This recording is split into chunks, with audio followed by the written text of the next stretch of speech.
ರೇಣುಕಾಸ್ವಾಮಿ ಹತ್ಯೆಯ ಪ್ರಕರಣದಲ್ಲಿ ಜೈಲು ಸೇರಿರುವಂತಹ ದರ್ಶನ್ಗೆ ಸಂಕಷ್ಟದ ಮೇಲೆ ಸಂಕಷ್ಟ ಎದುರಾಗ್ತಾ ಇದೆ. ಪರಪ್ಪನ ಅಗ್ರಹಾರದಲ್ಲಿ ದರ್ಶನ್ ಅಂಡ್ ಗ್ಯಾಂಗ್ ಈಗಾಗಲೇ ಇರುವಂಥದ್ದು. ಪರಪ್ಪನ ಅಗ್ರಹಾರದಲ್ಲಿ ಕಂಬಿ ಎಣಿಸ್ತಾ ಇದೆ ಡಿ ಗ್ಯಾಂಗ್ನ 7 ಮಂದಿ ಸದಸ್ಯರು.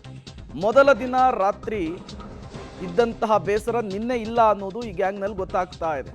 ಸಿಬ್ಬಂದಿ ಸಹಚರರ ಜೊತೆಗೆ ಸಹಜವಾಗಿಯೇ ದರ್ಶನ್ ಮಾತನಾಡಿದಾರಂತೆ.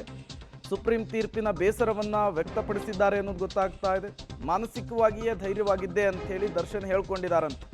ಮಹಿಳಾ ಬ್ಯಾರಕ್ನಲ್ಲಿ ಪವಿತ್ರ ಗೌಡ ಕೂಡ ಸಹಜವಾಗಿದ್ದಾರೆ ಅನ್ನೋದು ಗೊತ್ತಾಗ್ತಾ ಇದೆ. ಪರಪ್ಪನ ಅಗ್ರಹಾರದಲ್ಲಿ ದರ್ಶನ್ ಅಂಡ್ ಗ್ಯಾಂಗ್ ಕಂಬಿ ಹಿಂದೆ ಈಗ ಸೇರಿರುವಂಥದ್ದು ರೇಣುಕಾಸ್ವಾಮಿ ಹತ್ಯೆಯ ಪ್ರಕರಣಕ್ಕೆ ಸಂಬಂಧಪಟ್ಟಂತೆ.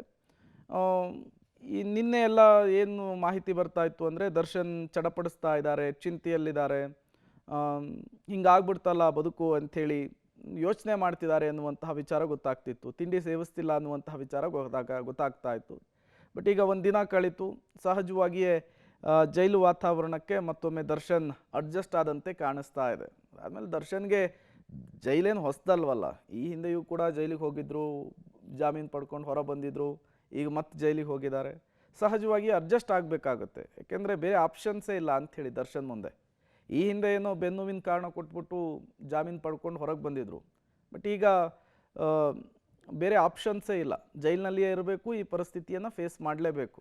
ಹಾಗಾಗಿ ಒಂದು ದಿನ ಚಿಂತೆಯಲ್ಲಿದ್ದಂತಹ ದರ್ಶನು ಈಗ ಸಹಜ ಸ್ಥಿತಿಗೆ ಬಂದಿದ್ದಾರೆ, ಎಲ್ಲರ ಜೊತೆಗೂ ಕೂಡ ಮಾತನಾಡ್ತಿದ್ದಾರೆ ಅನ್ನೋದು ಗೊತ್ತಾಗ್ತಾ ಇದೆ. ಮತ್ತಷ್ಟು ಡೀಟೇಲ್ಸನ್ನು ಕೊಡ್ತಾರೆ ನಮ್ಮ ಪ್ರತಿನಿಧಿ ಅಂಬರೀಷ್ ದೂರವಾಣಿ ಸಂಪರ್ಕದಲ್ಲಿ ಜಾಯಿನ್ ಆಗಿದ್ದಾರೆ. ಅಂಬರೀಷ್, ನಿನ್ನೆ ಎಲ್ಲ ದರ್ಶನ್ ತುಂಬ ಟೆನ್ಷನ್ನಲ್ಲಿದ್ದರು, ಚಿಂತೆಯಲ್ಲಿದ್ದರು, ತಿಂಡಿ ಎಲ್ಲ ತಿಂತಿರಲಿಲ್ಲ ಅನ್ನೋದು ಗೊತ್ತಾಗ್ತಾ ಇತ್ತು. ಈಗ ಹೆಂಗಿದೆ ಅಂತೆ ದರ್ಶನ್ನ ಸ್ಥಿತಿ? ಎಲ್ಲರ ಜೊತೆಗೂ ಒಡನಾಟವನ್ನ ಬೆಳೆಸ್ಕೊಂಡಿದಾರಂತ, ಏನ್ ಕತೆ? ಖಂಡಿತ ಪ್ರೇಮ್, ಏನಕ್ಕೆ ಮೊದಲನೇ ದಿನ ಜೈಲಿಗೆ ಬಂದಾಗ ದರ್ಶನ್ ಒಂದ್ ರೀತಿ ಸಂಪೂರ್ಣವಾಗಿ ಯಾರ ಜೊತೆ ಮಾತಾಡದೆ ಊಟನೂ ಸಹ ಮಾಡಿರಲಿಲ್ಲ. ಹಾಗಾಗಿ ನಿನ್ನೆ ಅಂದ್ರೆ 2ನೇ ದಿನ ಸಂಪೂರ್ಣವಾಗಿ ಈಗ ಒಂದಷ್ಟು ಎಲ್ಲರ ಜೊತೆ ಬೆರ್ತಿರೋಂಥದ್ದು. ರಾತ್ರಿ ಅನ್ನ ಸಾಂಬಾರನ್ನ ನೀಡಿದ್ರು ಜೈಲು ಅಧಿಕಾರಿಗಳು, ಅದನ್ನು ಸೇವನೆ ಮಾಡಿದ್ದಾರೆ ಅನ್ನೋ ಮಾಹಿತಿ ಸಿಗ್ತಾ ಇದೆ. ಅಂದ್ರೆ ಎಲ್ಲ ಒಂದ್ ಕಡೆಗೆ ಬಂದಿದ್ದ ದಿವಸ ಸಂಪೂರ್ಣವಾಗಿ ಪೂರ್ತಿ ಮಂಕ ಕೂತಿದ್ರು. ಜೊತೆಗೆ ನಿನ್ನೆ ಬೆಳಿಗ್ಗೆನೂ ಸಹ ತಿಂಡಿ ಸರಿಯಾಗಿ ಮಾಡಿಲ್ಲ ಅನ್ನೋ ಮಾಹಿತಿ ಸಿಕ್ತಿತ್ತು.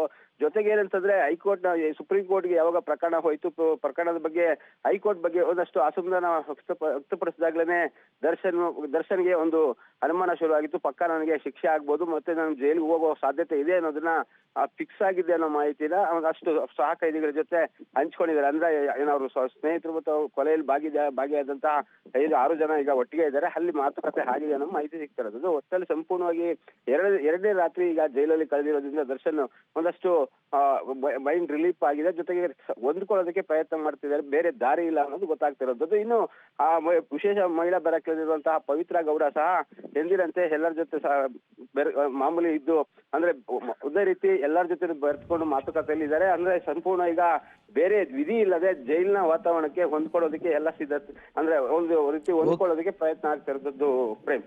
ಓಕೆ, ಥ್ಯಾಂಕ್ ಯು ಅಂಬರೀಷ್ ತಮ್ಮೆಲ್ಲ ಮಾಹಿತಿಗಾಗಿ.